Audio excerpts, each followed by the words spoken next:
Welcome to the SDR DiscoCall vidcast and podcast, a show designed for brand new sales reps working in the world of tech sales. I'm your host, Neil Buyan, and I'm going to be taking you on a journey on the SDR DiscoCall vidcast and podcast. Did you know that you can watch this show live with the guests on YouTube? This show is available on YouTube at happyselling.io.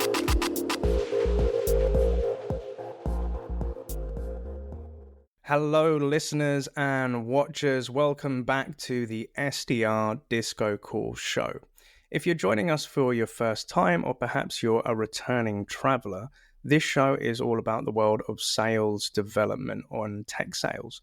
And what we typically do is we meet inspiring people to understand their journey of how did they get into sales and how do they navigate their career, to learn from these and then help inspire you if you're about to take that journey or if you're going through that your journey as well. My name is Neil Buyan and I'm your host on the show. And today we are taking a little bit of a slight twist because I'm always in the habit of finding interesting people. And if I find them interesting, I want to share them with the world and let you know about them as well. And this lovely guest is somebody that I came across whilst at my new co-working space in Sutton, Surrey. So a shout out to Oru Space. And obviously, being a freelancer myself, I'm surrounded by great entrepreneurial minds and other freelancers. And this lovely lady is somebody that I saw when I joined in. We got to talking over lunch, and every now and then we're catching up with each other. And I thought, hey, do you know what? I need to get this person on my podcast. So, guest, without further ado, could you please introduce yourself? Who are you? Hi, good morning, Neil. My name is Elle Bytautaite. Elle Bytautaite, thank you very much, and welcome to the SDR DiscoCall show. Elle, could you tell us whereabouts in the world are you based and what is your business and what does it do? So I am an architect and the founder of Studio Elle, which is an architecture interior practice, and I am based in Surrey. Thank you very much. And for the idiot in the room, obviously with architecture and design, we can kind of get what it means, but what would you say in a simple way for an idiot like me? How would you dumb it down for me to understand what you actually do and how do you help people? So my studio specializes in primarily residential projects, and I help people create their beautiful, bespoke and tailor-made homes. I love that. So people come to you with their dream house or dream vision and you help put structure to it. Would I be correct in saying that? Yes, absolutely. My role is to educate them and to help them make the best decisions for their lifestyle and the vision that they have. Oh, I love that. Thank you so much. And now outside of, architecture and design, what kind of things interest you? What hobbies or passions do you have? My main hobby is cycling. So I am a seasoned road cyclist and I recently got into gravel and off-road. Ooh. So when I'm not in the studio, you'll probably find me somewhere in the Surrey lanes. I love that. I never would go on to that level. I used to be a BMXer, so I'm a lover of two wheels, and I used to ride motorcycles, so I know the passion about two wheels, but that's something new I've learned. Thank you very much. So as a gentle reminder for our listeners and watchers, if you're listening to this in your local podcast platform such as Apple or Spotify, please make sure that you give us a rating and feel free to share Elle's episode if it's something that's inspired you to help inspire others. And equally, if you're watching this on our YouTube channel, please make sure that you like, comment, and subscribe down below. And if you've got any questions for Elle or myself, please put them down there as well. But what we typically do at this point of the show is we go to our lovely guest's LinkedIn profile to understand them a little bit more and understand their journey. And as a reminder, all of our guests' LinkedIn profiles will be within the show notes. So if you want to connect with Elle, pick a brain on anything that we've discussed today, feel free to reach out. But obviously checking yourself out, Elle, you're doing a lot of activity on LinkedIn I've seen recently, which I like, and I love your posts. But looking at your history, what we can see is obviously you had started out at Rundle Associates. You've been a lecturer at Kingston University. Cool. And obviously for the past year and a half, you've been the founder and architect within your own business, Studio Elle. So could you perhaps maybe take us way back in the day and back to the beginning as to how did you get into this path of life? And could you walk us through all those experiences as to how you got here today? So I knew that I wanted to be an architect from a very early age. It was always a path that I knew that I would be on. So that was quite straightforward. And then I guess I fell into quite a traditional architectural path. So our Mm. education is incredibly long. We study for about 9 years until we qualify as an architect. Wow. Um, yeah, so it's one of the longest, probably like sort of educational journeys we can undertake. Um, so I did that, and then I just got into a normal architectural practice, which was in Notting Hill. So that's the Mm. Rundell Associates that you see on LinkedIn. And I was there for 9 years. So again, it seems like I'm a creature of habit. I really like structure. So I started as Mm. a part one assistant, which is basically the lowest of the ranks. Okay. And then I worked my way up and up and up until I became an associate. So managing projects, overlooking projects, managing teams, and having all of that responsibility, which was great. But that also made me realize that maybe that's something I should be doing on my own rather than for someone else. Mm. And it's interesting because even a couple of years ago, I never really had any ambition or goal to run a business or to be Mm. an entrepreneur. And I still find that word very uncomfortable. Really? Um, and then it's just strange that the floodgates sort of opened at one point where I went, I think I'm ready to do this on my own. Mm. I loved my job. I loved the company. I had incredible clients. The projects were amazing Notting Hill houses, South of France houses, new builds in Cornwall. So they were like everything that you would want to be doing as a residential architect. But once the floodgate opened, there was just no way of closing. I love that. I love that. And there are so many parts that I'd love to pick apart. And I think I'd like to peg this story as kind of like a founder's journey, right? Because that's kind of what we both are in a way. And there are so many things I can, relate to an extent. But coming back to like the early days where you said, okay, this is kind of the career path, or this is the way that you want to go in life within architecture. And obviously 9 years studying, geez, I think that's more than perhaps with lawyers or, solicitors, etc. But how did you come to that conclusion of, and excuse the pun, but designing your life? How did you know that that's kind of the field and passion that you wanted to get into? I was always very creative, but at the same time, I liked the rigorous sort of academic aspect of things as well. So the intellectual side of things. Hmm. Um, and architecture was just the perfect blend of being creative, but also the academia. Hmm. Okay. And, taking on that charge of 9 years, how did you fathom that? And like, what was going through your mind when you said, okay, cool, I'm going to go do this and learn about it, but it's going to take this time? How do you rationalize that? You just take it step by step, as Hmm. anything in life. The same way we are now building the business step by step. You don't look at it thinking, oh, it's going to take me 17 years to have X many clients or to make X amount of income. You just take it step by step, Hmm. and it's a long burning journey, but that's just what it is. And I'm intrigued to know because obviously I've never been in that field or industry. So you come to the end of your studies and you're qualified, and then going to Notting Hill to join a business at Rundell Associates. What was that transition like of theory studying to then actually putting into practice within a work environment? What was that journey like for you? So the way our education is structured is that we do our undergraduate, and then we go into work. So that's when you start as an assistant.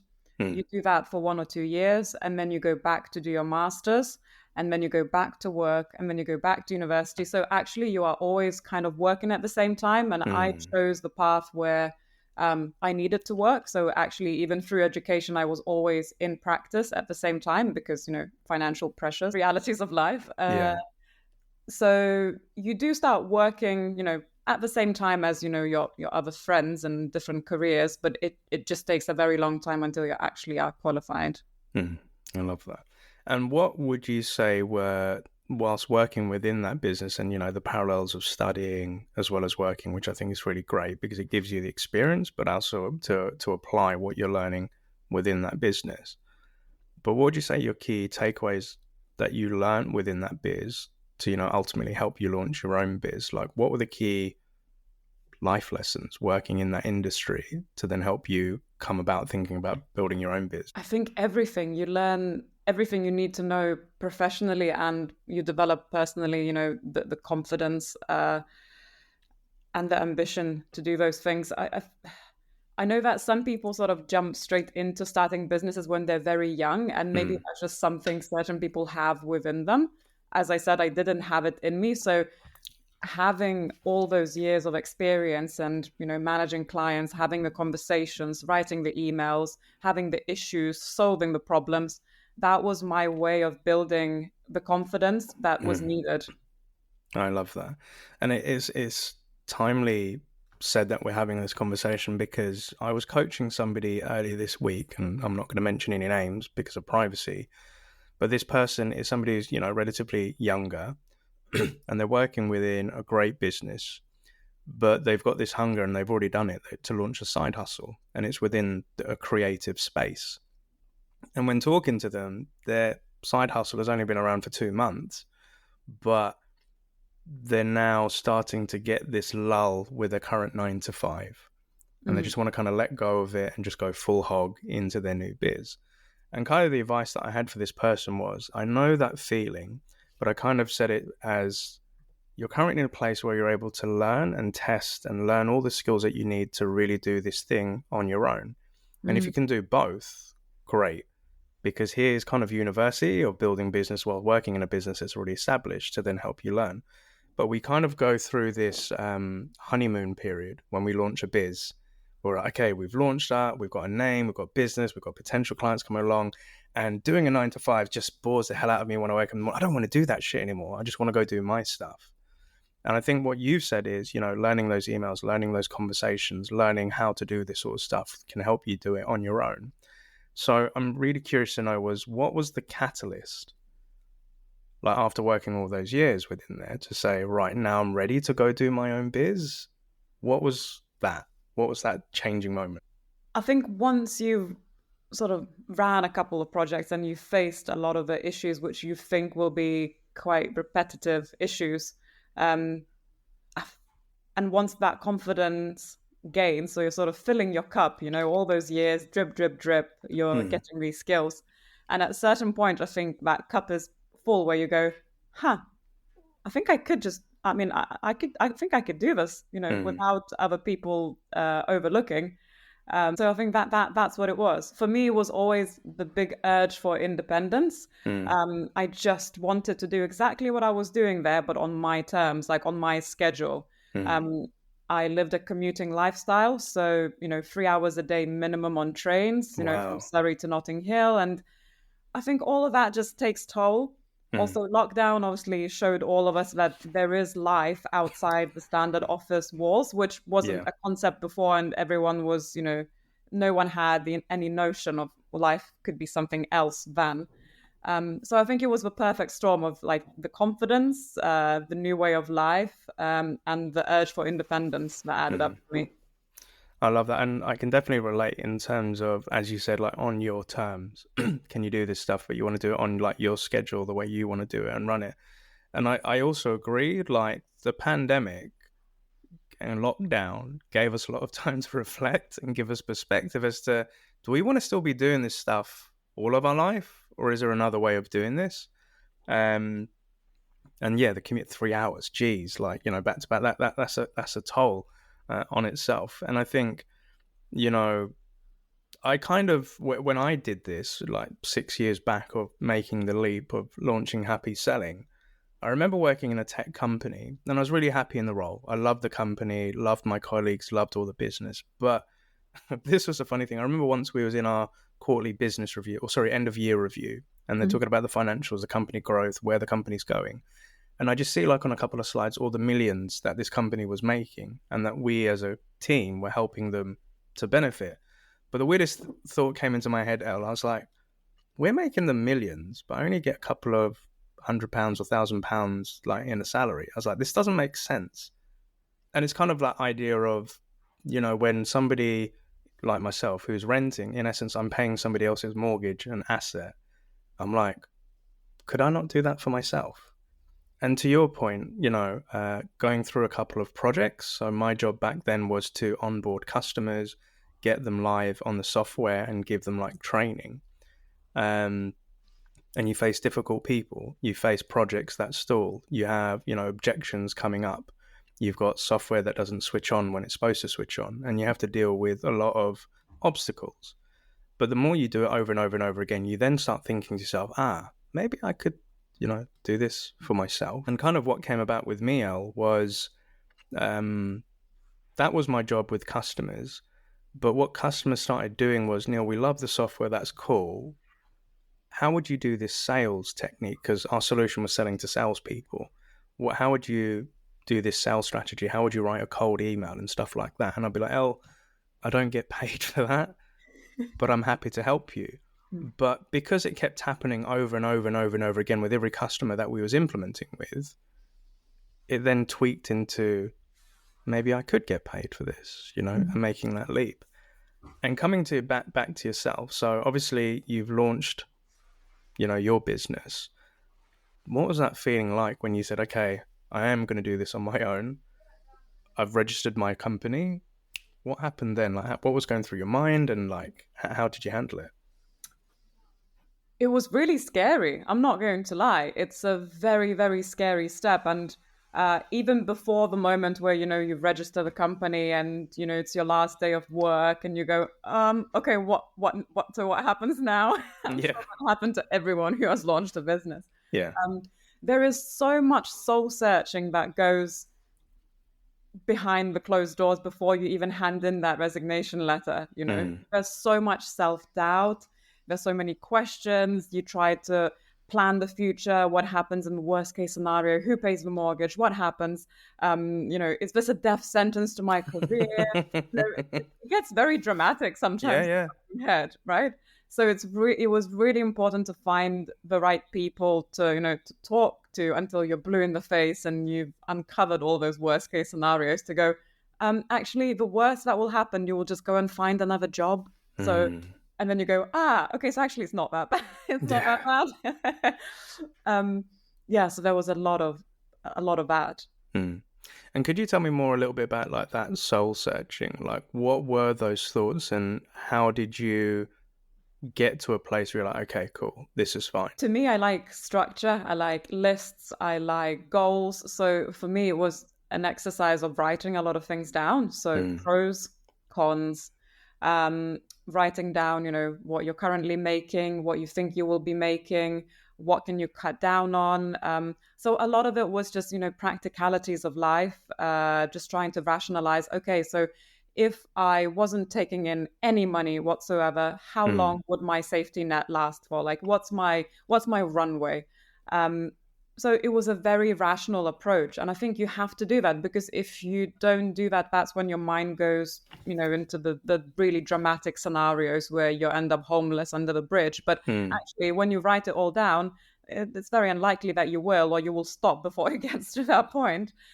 So that helped me ease my mind and also see things for face value. You go, okay, so if I have 9 months, if I can live and not make a single cent, okay, I have 9 months. And earlier you were talking about the journey of other people's starting the business, and some people do it on the side of their 9 to 5, and that's one approach, absolutely valid. I went the other way, and I said I need to cut my losses, and I just need to dive in and just hope that the safety net will appear at some point, and something will happen. But there was a lot of preparation that happened before I could make that decision. So, saving, making sure you have, the safety net, planning things. So it's never as simple as I'm starting a business from February the 1st. There's, sometimes it takes years of preparation to then finally be like, that's my notice. I love that, Jenny, and I love the transparency, because I think a lot of people that listen to this show, one of their goals in life is to launch their own business. So they're working in sales to learn that profession to then one day go do it themselves. And I love how you've given like the two examples. Like, some people, they may be doing their side hustle on the side of their 9 to 5, and that's kind of what I did and what I've advised some people to do, because you need something to pay the bills whilst this baby is like being born and like being built and stuff like that. But I love how you said, you were preparing yourself, getting enough income and runway that, for those first couple of months, there may not be any work while you're building stuff out. like where you're finding people and you're doing research to talk about and understand these sort of things. How did you source or find people to ask advice about, to help you make these decisions? So I looked at my own network to find the people who are already doing the thing that I wanted to do. So I knew a couple of contacts from my old office, which went out to set up their own businesses a few years before I took the leap. So Hmm. I spoke to them. I said, okay, what's the reality? And again, you really need to find the people who are, as you said, transparent Yeah. and who wouldn't, sell you the rose tinted glasses that, oh yeah, you just make loads of money and you work like 2 days a week. Yeah. um, so doing, yeah, to me it was people that I knew from before. Hmm. And also podcasts. I mean, I actually really enjoyed listening to podcasts, and I scouted a couple that I found inspiring, and I just kept listening to them on the way to work, maximizing my commuting hours and doing a lot of reading, Hmm. books about building businesses and, the confidence and everything else that goes alongside it. I love that. So, like doing your due diligence. And I think, again, similar to like I said to this person, you were being paid for a role in a job like within Rendell. But whilst you're in your commute, you were taking that extra time to listen and study so that because you knew at one point, right, you're going to end with them and Mm, you're going to be doing this yourself. I think that's really important. So what I was saying to this person is you're getting paid to learn. In yeah. other words, you can study whilst you've got your job. So do that to enrich yourself. I'm curious to know, like, when you handed in that resignation with your full time job, what were you feeling? How did you communicate it? And once the deed was done, how did Elle feel about I think again there was so much that happened before the moment of handing in the notice in your own head and it? how your mind transitions to such a big decision. Um, so to me, it was more the moment when I decided that I'm going to hand in the notice. Mm, That was a huge relief, like a huge relief to go, okay, I made the decision now, all that labor of like the mm, mental intensity and the mental labor behind the scenes is finished. mm, But before that, as I said, it was incredibly scary. It's a huge, huge decision. mm, Um, it wasn't I didn't go into it being overly optimistic. I'm a realist, so I can weigh up the options and make the right decision. mm. But at no point I thought that, oh, this is great. My life now is going to be so easy. I knew that it's going to be hard, Yeah. but I also wanted the pros and cons to be slightly different, of running your Mm, own business versus working for someone else. So yes, handing in the notice was a relief that, okay, mm. I made my decision and now I'm just going to commit to it and go for it. I love that. I love that. So, you've handed in the resignation. You're now officially a business owner and a founder. What was it like? So, like, this has been going for a year and a half and a bit. What was it like, the initial stages of setting up your name, setting up your brand, and, planning like websites? So, obviously, somebody Mhm. who's designed by life, how are you building all of this? And what were the initial thoughts? And what would you feel if somebody's in a similar position to you, thinking, right, I'm going to go launch it now, day one? What were those first couple of months like? And what were you doing? What were you building? And what was you thinking, El? Mm. So I think that's a very big subject because that everything that you mentioned, creating a name, creating a brand identity, Hmm. your aesthetics is basically your shop window. That's exactly what people will see when they Google the name or they Google the service that you're providing or what you're selling. Um, so that to me was really, really important, and I took Hmm. a lot of time to make sure that it reflected my personal values, my professional values, um, and it was also quite aspirational. So I wanted to create something that I knew the studio can evolve into. Um, and it took a lot of careful planning. Again, going through various iterations of, creating the website. You do one Hmm. iteration and you go, yeah, it looks good, but actually it's not quite what I have in my head.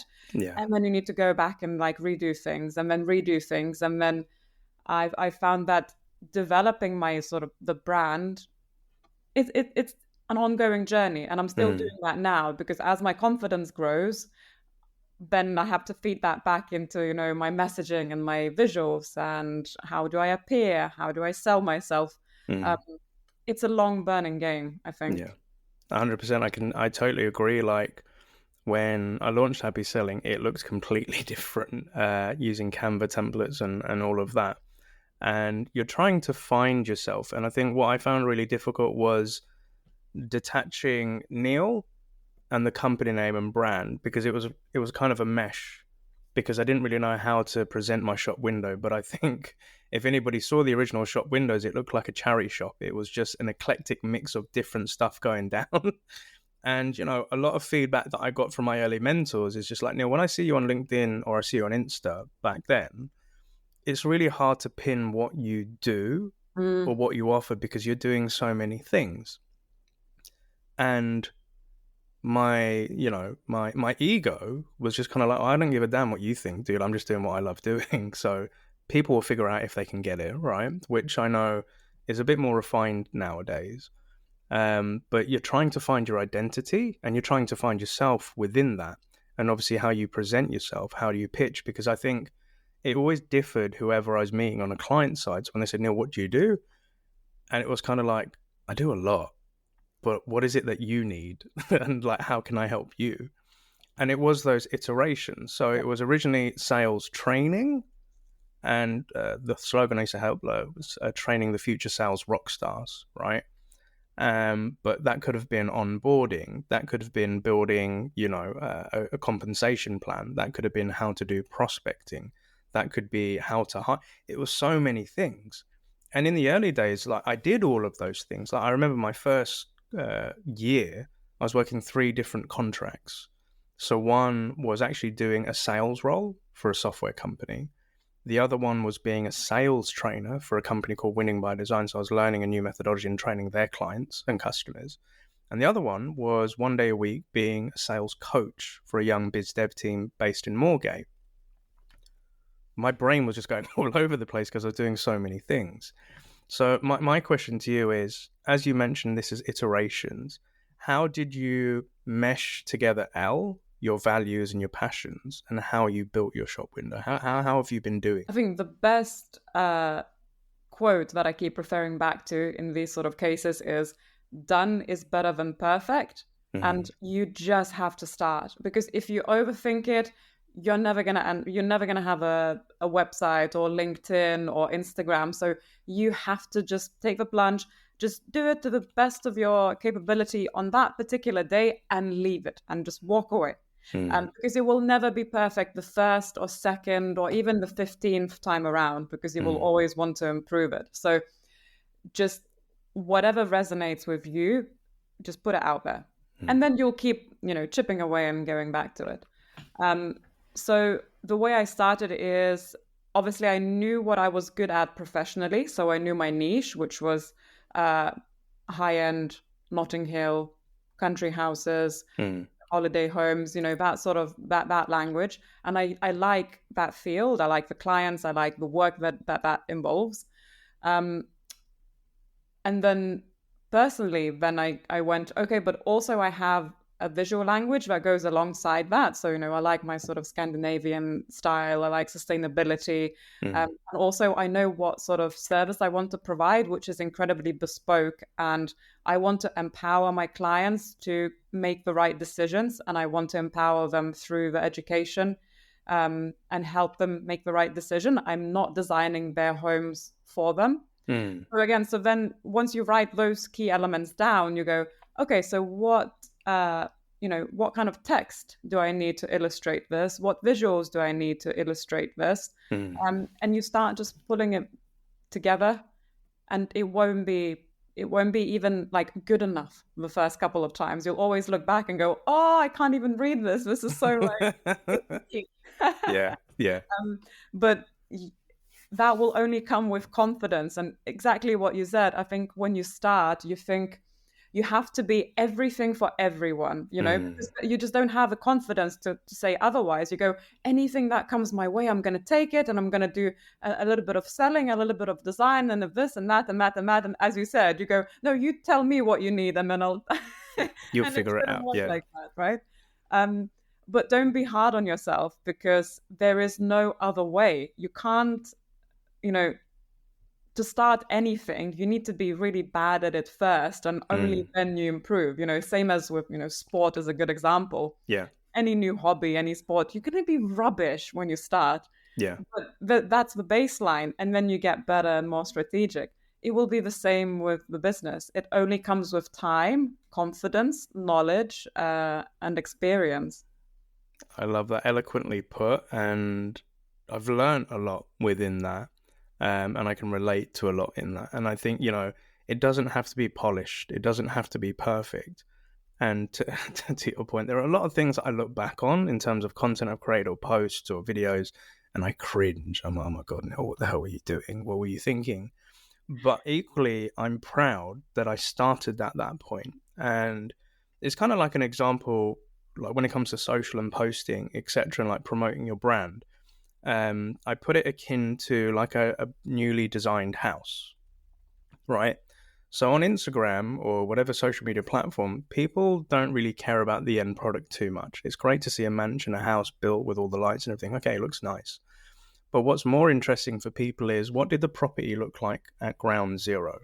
When it was still in the early stages of being designed, developed, and then going through the trials and tribulations of, the builders didn't fix this, or, this person wasn't available to fix in this lighting and stuff.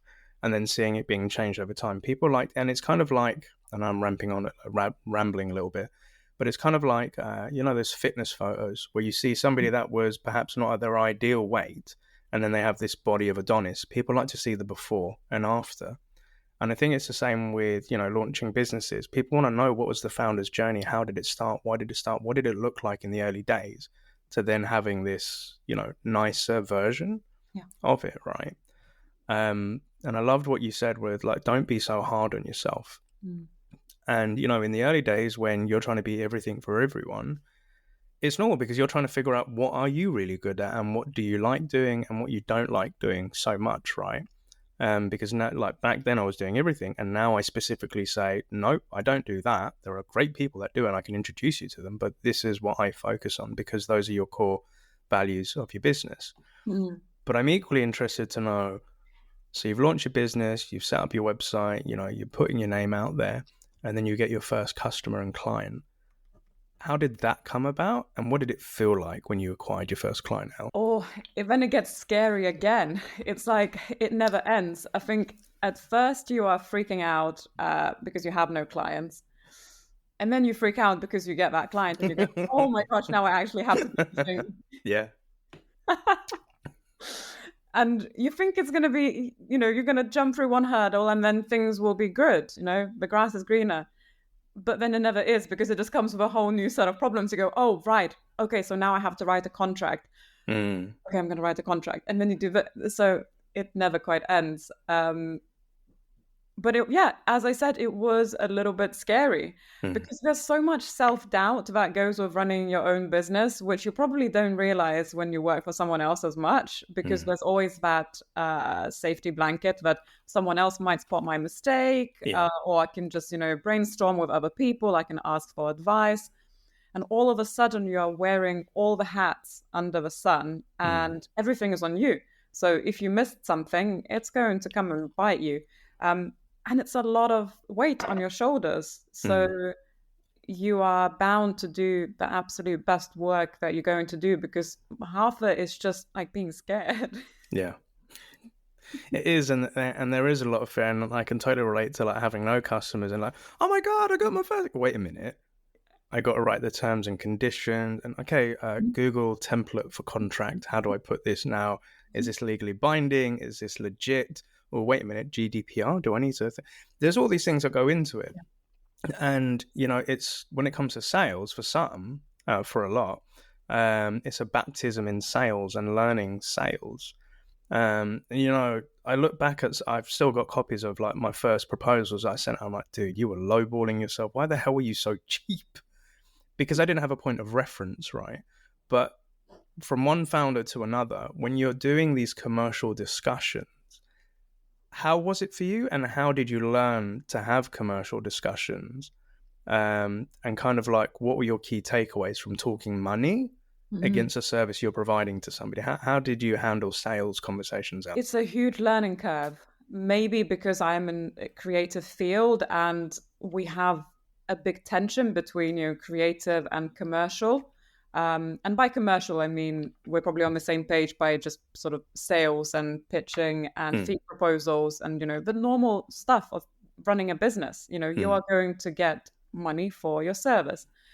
But it was actually really hard you felt like you had to justify and over justify the amount of money that you put to a fee proposal. mm, Again, you do all the work behind the scenes, you break down the number of hours it will take and how long this is likely to go on, what the risks that you're taking, what is your experience, what is your education, all of those things, go into the service that you provide mm. and you will be paid for. But before hitting that send button, you always just go, oh, I'm just gonna reduce that a little bit, just a little bit, because Yeah. that's gonna make all the difference. And it's a huge lesson in self-worth, Mm, the value of the service that you're providing, the problems that you're going to solve for the client. mm. And it was very difficult, and it still is. It's getting better, and I hope that every year will get better and easier. It was interesting to talk to other, founders to see how they approach it, and it seems like you do get more comfortable and confident Mm. with time. But selling was definitely the hardest thing to get your head around. Mm. And you're right, because I think making the transition for doing it for a 9 to 5, where they've got the brand, they've got the prestige, they've got all the resources and headcount behind it, you're confident charging, 15, 20K to do this or 120 grand to do this because that's what our business does, right? Mm. And I can really relate to that justifying when you're doing it for yourself. Mm-hmm. So if you work with me, I've had this much experience, I've worked here, I've done this, I've done that, I've, able to do this. And you have to justify. And the way that I learned about it was in the early days of Happy Selling, it was trying to have as many conversations as I could and presenting my pitch deck along with my pricing to find the feedback and how people, it was kind of like a temperature check. And in the early days, like me, I laugh when I look at them now. But when I was charging like two to 3 grand for something which is much more nowadays, my prices are much higher. I felt, I don't know, like a fraudster. Yeah. Putting that price in front of them, thinking like, am I a cowboy here? Like, does this shit work? Am I going to get sued for this? And obviously, what's the repercussions if this all flops up and just doesn't work for them? But the more I kept just presenting, people saying no, some people saying, yeah, let's do this. But ultimately, finding other founders, and I would go back to my mentors and present my pitch deck with my pricing. And the synonymous thing that just kept coming is like, why are you so cheap? Yeah. I was like, this is cheap? Yeah, bro. Like, for what you're offering, some people are charging 20 to 30 grand for it. And I'm like, what? Really? But then I would also have that imposter syndrome. Well, I'm not one of them yet, so I'm nowhere near as experienced or, established as them. So I just had this thing where, when I completed a project and it was successful, even at a cheaper rate, and I had a bit of confidence, okay, I know what the hell I'm doing, the next client I have, I'm going to push the price up even more. But I think ultimately what I've learned is those that pay the least complain and demand the most, and those that pay a higher premium have no questions at all. Because the person that, pays a cheaper price, I don't think they fully trust you, or the ones that are demanding a discount, they don't fully trust you. But those that are happy to pay the 15 to 20K off the bat, no questions asked, it's because they trust you. And years of trying to seek validation from my customers or prospects as, yeah, I can do this stuff for you, it kind of turned into, now I pick and choose who I want to work with because I know my stuff's validated and I know it works because I've got 6 years of doing what I do. And equally, what I say to people at the beginning of the projects is, I have to, when I get asked the question, Elle, what results can you guarantee us? And to this date, the response to that is nothing, 0. I promise no results or guarantee nothing. And the response from the prospects would be like, well, why not? Like these companies say they can do that. I said, here's the thing. I'm like a PT in a gym. I can show you how to bench, I can show you how to curl, I can show you how to squat, but I cannot do those moves for you to get the dream body that you want. However, those most people that follow my gym plan typically get these results. I can show you what other people have achieved, but nobody's ever been guaranteed those results because it's not me doing the work. I just show you how to do it, right? So that's that consultative approach that I've had to learn. But in the early days, I was doing all the work. I was sitting with the team, I was helping them build out the things, and I burnt myself out a lot. But I think you have to go through those to then realize your worth, your demands, what you can deliver, and etc. But I'm also equally interested to know, we all have difficult customers. Have you had any challenging times with customers? And if so, what were they and how did you handle them? Not that I fully onboarded. So I think one of the big takeaways from, starting a business is you have to really, really trust your intuition. So the second that alarm flag goes off, do not ignore it. And usually they go off very early on. So maybe it's the first time you're meeting the client and their expectations are so unachievable, where you go, look, my professional advice and my professional experience is this. And then they just, outwardly ignore it or go, oh, that's fine. We'll talk about it. And you go, no. Like you are now disrespecting, Yeah. my advice. Yeah. So clearly this is not going to work.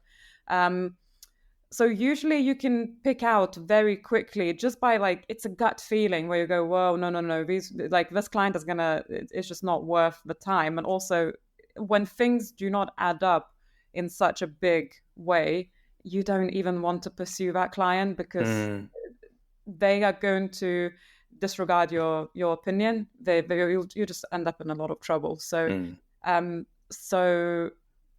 and I have gone down the route of trying to pursue them and putting the fee proposal together and investing the time and energy, whilst you kind of already know that this is a very bad idea. Yeah. So you need to be very ruthless. And I'm starting to learn that, to go, the second I get red flag and go, no, it's not worth my time. But there's a flip side to that. I think in order to do that, you need to gain that confidence to say, you know what, something better will come along if only I let them go. Because if you're desperately pursue something that is not right for you, and that goes, with anything in life, you're wasting the good opportunities will pass you because you're putting your energy where it shouldn't be. So it's exactly the same in business. Do not ignore the red flags and don't go close to the clients like that. Agreed. It's just, it's kind of akin to dating and being in a toxic relationship. You can have toxic clients as well. And in the early days, when you're not as established and, you're looking for your next meal and what's going to be paying the rent next month, sometimes you will take what you can. And I think sometimes we make decisions which, aren't favorable, but they're the best things we can do at that moment in time. But yes, I've learned the red flags of people that I know that are going to be difficult. So, if I'm going through a sales cycle and they're just being really difficult by being late to the meetings or the discovery calls, or if we have a mutual plan of you get this ready and I'll get this ready and we'll do this, and if that doesn't come to fruition, I then ask myself the question, if it's so difficult to work with you before we've even signed a contract, hell, bro, I'd rather respectfully part ways. But I think, thinking back to myself in the early years, taking on my initial clients, I encountered a lot of friction and resistance. So, where the reason why I got into this, I wanted to work a 4-day week. And for 2 reasons. One was I wanted that extra day to do whatever I wanted, whether it be my son, go to the gym, work on some music, or just, do nothing, right? And I also wanted to let go of the rat race and employee mindset. So that's why I wanted to work 4 days a week. And that used to pee off a lot of my early clients, because I'd get questions like, well, our team needs support Monday to Friday. Why can't you work 5 days per week rather than 4 on our contract? And I'd get comments such as, we're really uncomfortable if you're not fully investing your time with our company or teams. We're not sure if you can deliver what we're asking for you in that sort of time frame. And what happens if you start working with our competition? And young Neil back then was just like, well, I don't want to work 5 days a week. That's why I launched my own company in the first place. And when I do commit to working with you, be it 4 days a week, I'm investing 100% of my attention with you during Mhm. that time. And competition, yeah, fair enough, understandably. But as a freelancer, I don't want to be working two similar projects at the same time because that's kind of boring. But if you want me to sign an NDA to keep your secrets in the recipe book, yeah, happy to do that. And when they used to say, we're not confident that you can deliver what we need in that time frame, I was just like, I'm confident I can, Mhm. you know. But I think over the years, the way that it's still the same today, but I can articulate it more refined, in a business professional way. But I think, contracts and financials aside, when I work with somebody, if I'm emotionally invested in it, and it excites me, then I love to go all in. I act as if I'm part of their team or I work for their company.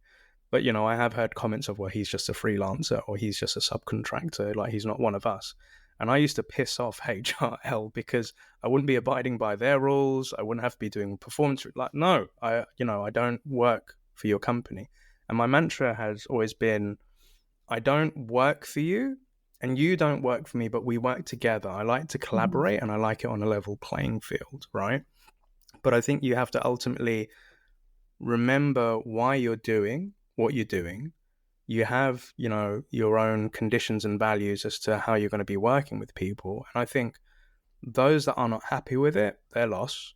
But those that get it, they will benefit from the work or collaboration that you can do with those sort of people. But that's been trial and error, baptism of fire, messing up, and it hasn't been smooth sailing.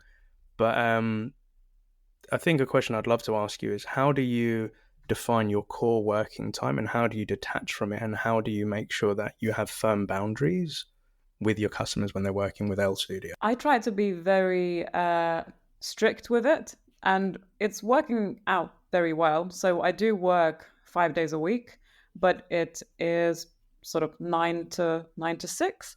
Mm, Um, I mean, it's easy to say now because maybe the sort of the big and amazing project maybe hasn't landed where I would feel like, oh, I just need to do more and more and more. mm, I have projects that I really adore and I'm really involved in them and I really like the client and it's all going great.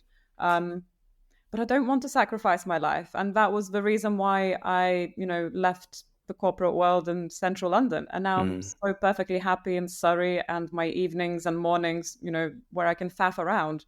I have I have such a privilege of having time for once in my life where Mm, I only come home at 9 p.m. every evening. And I'm not willing to sell that for any amount of money, mm. at least not now. Maybe, you will ask me the same question soon and I will Yeah, say something different, but it's up to you. It's what matters more to you in life. I'm a big believer in productivity. So when I work, I maximize it. When I mm, sit down and I have a very important task to do, I will turn off my email, I will turn off my phone, and I will say, okay, 2 hours, you have to bash it out before lunchtime because then you're going to, we can sit down with our Oru circle and have a nice chat and, brainstorm ideas. mm. But that means I need to get the work done. So you need to be disciplined if you want to have, and I believe in, work and life balance. It's slightly blurred when you work for yourself. Yeah, Um, but I don't want to sacrifice my, valuable things for yeah. work. 100%. And I agree. Like, you don't want to sacrifice yourself for a financial amount. And that's the thing where, they say time is money, but the thing that you can never buy back is that time that you've lost, right? And I'm very strict. So, like, Fridays, I don't do any sales work or coaching. I do podcast stuff because this is my creative side and this is the stuff that I love doing in my spare time. But equally, I let people know that if we've booked in something for a recording, know that I've set my time of my day to do this with you. But if you email me 5 minutes before saying, oh, can we reschedule it? I said, dude, I'll give you a count of three. If it happens 3 times, 3 strikes, you're out because this is my personal time. And equally, if I've learned the power of down tooling, so when it gets to a certain point in the day, I'm like, for my own mental health and my own personal time, if I haven't finished this, then I can continue it tomorrow. I've learned not burning all the hours and burning both ends of the candles to just complete something. And also, I've learned the art of being mindful when I say I'm going to do something. So if a client says we're doing this and they said we need this done by ASAP, I will, rather than say I will finish this for you tomorrow, Elle, I will now say I will give you an update on this tomorrow, Elle. So I'm kind of buying my time, not to committing to getting something done, but giving an update is still equally powerful. Rather than saying I'll get it done by the end of the week, I'll say I'll give you an update on how this is going by end of week. And respecting your boundaries, I think that's equally important. But before we end, there was another piece that I just quickly wanted to pick up on because I just remembered. So obviously we work in a great Oru space in South London in Sutton. Highly recommend it if anybody's looking for some hot desks. But we've been speaking about public speaking. I remember towards the back end of last year, you were talking about you went out to an event to actually speak. And I can find the LinkedIn post. Here we go. And for our listeners and watchers, I'll be putting a link to the post by Elle within the show notes. You can have a look through for those that are listening. But for those that are watching, seeing you up on a stage, dude, talking to people, just at a high level, tell us how did this come about? What did you do at this event? And what was your key takeaway being a speaker at an event, Elle? So this event was organized by the Royal Institute of British Architects, or RIBA, and it is basically a sort of training day for the members, the chartered architects that are part of RIBA. And they throw that once a year. They invite a whole range of speakers. There's usually an overarching topic for the day. So that day it was aimed at solopreneurs, I don't know how to pronounce it, and small and basically startups within architecture. Yeah. So because I was one and I sort of fit the criteria very well, they invited me and they said, what do you think would resonate most, and what is the main takeaway that you've learned so far from being so new in this journey? Because I think it's very hard for people who are thinking of making this step in life. It's very hard to relate to someone who's 5 years down the line, because you're not you just don't get that same freshness and that same sort of, transparency and enthusiasm, and also heartbreak and everything that goes with starting a business. Yeah. Where when you see someone who's only, 2 steps ahead, you go, oh, okay, that's going to be a great conversation. So I spoke to an audience of 200 people, wow. which, again, I think I underestimated that event so much.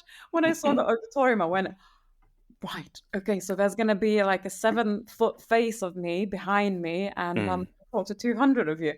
It was terrifying, Neil. It was terrifying. But also sort of exhilarating, because you go, okay, so it seems like it's almost the ultimate validation, right? Because you go, wow, those people want to hear from me, my journey, what I've been through, and I have enough knowledge and value to add to these people. It's incredible. So you stand up and you talk, and I talked about what we touched upon briefly earlier about establishing your brand, defining your core values, and translating that into a website and the identity that you can use to attract your clients. Yes, 100%. And it's terrifying being in front of an audience, but the same way as you said, it makes you feel alive, right? You're in the moment, and it's scary. And I think, that's something that can definitely help build your confidence, speaking to a large audience of people. And as you said, they want to listen to me, they're hearing me talk. And, the value that you get from after events when people come up to you to pick your brain, and then it becomes a little bit, I don't know how you feel, Elle, but it becomes a bit addictive, where it's first scary, you have a bit of a debrief, and they think, oh, actually, I could do that again. Is there plans this year to do more talks and open talks?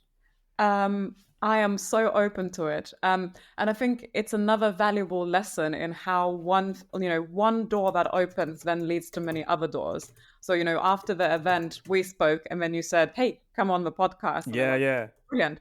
And then there was another podcast, which I'm doing next week. And that podcast is the biggest podcast in the field of architecture, business of architecture. And the founder of that was also one of the key speakers. So then he said, I think that's a great message. Come on board and let's do an episode together. And you go, oh, okay. So all of a sudden, things just start happening, because was it scary? Yes. Mm. But then you always need to look on the other side of, what lies on the other side of that fear. Like, how many more doors are going to open?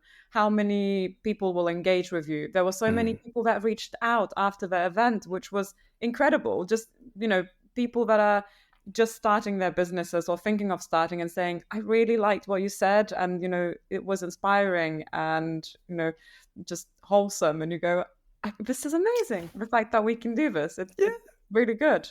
I love that. So just tackle the fear and go for it. Just do it, right? And again, with our show, we never really know who's listening or watching, but I'd love to help you out and put it out to the universe. If anybody's listening in, Elle, and you think, right, I would love to talk about this, or I'd love to do these events, or, get me as like Elle, like what events or talks would you like to do if anybody's out there listening? What would be your ideal sort of talk? I love just sharing the journey of starting a business. So again, anyone who's thinking of starting any events that are aimed at the audience of starting a business.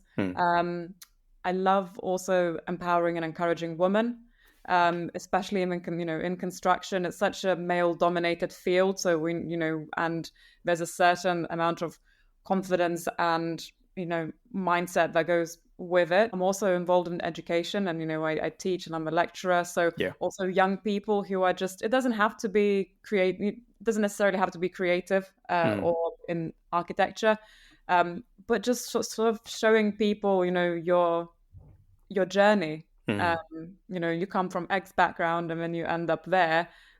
What happens in between? It's, people can't be what they can't see. And I'm a huge believer in that. So the second you share your story, you just don't know who it's going to touch, exactly as you said. I love that. So for our listeners and watchers from Elle's chapter today, if you think any of those areas is something you would like her to be a part of, her LinkedIn profile will be, so please reach out and connect. I'd love to help out Elle and get more events. So when we are in our co-working justice, so where are you going now, Elle? What's happening? Where are you speaking? I'd love to hear that.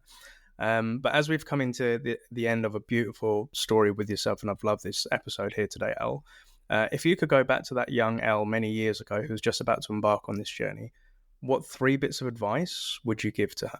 2 come to the top of my head. One is trust. So trust that things will work out and trust the process and the journey. You can't rush it. You can't cheat it. You can't outthink it. So I would never say to my younger self, you know what, you can start a business in 2 years rather than 10. No, because I needed that journey to be the person that I am today. So trust in the journey. Yep. The second one would be brave and be bold. Especially as a woman in construction or any field where it's more male-dominated field, you have to be brave and never think of yourself of anything less than, and then go back to the trust that things will work out. And the third one is probably faith. Slightly different from the trust, because faith is more like, that things will work out. So any plunge that you take, by being brave, things will work out and they will lead you to where you're ultimately supposed to be. I love that. Thank you so much for sharing, Elle. And again, a big thank you to our listeners and watchers on joining us on Elle's chapter. Please make sure that you give this podcast in your local platform a rating and share it with anybody that you think it could be inspiring to. And equally, if you're watching this on our YouTube channel, please make sure that you like, comment, and subscribe.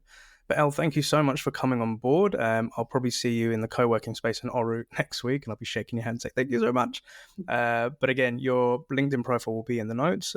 But to say, wishing you an awesome weekend, and most importantly, happy selling, Elle. Thank you. Thanks so much, Neil.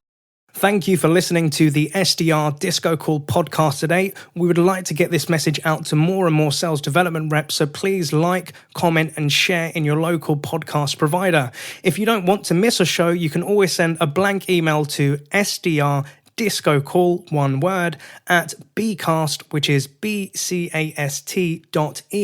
and you'll be added to our mailing list. We're also on the lookout for new guests, so if you work in the world of sales development as an SDR, BDR, MDR, or ADR, and feel that you have an important message or story to share, feel free to email us at podcast@happyselling.io, and we'd love to have you on board.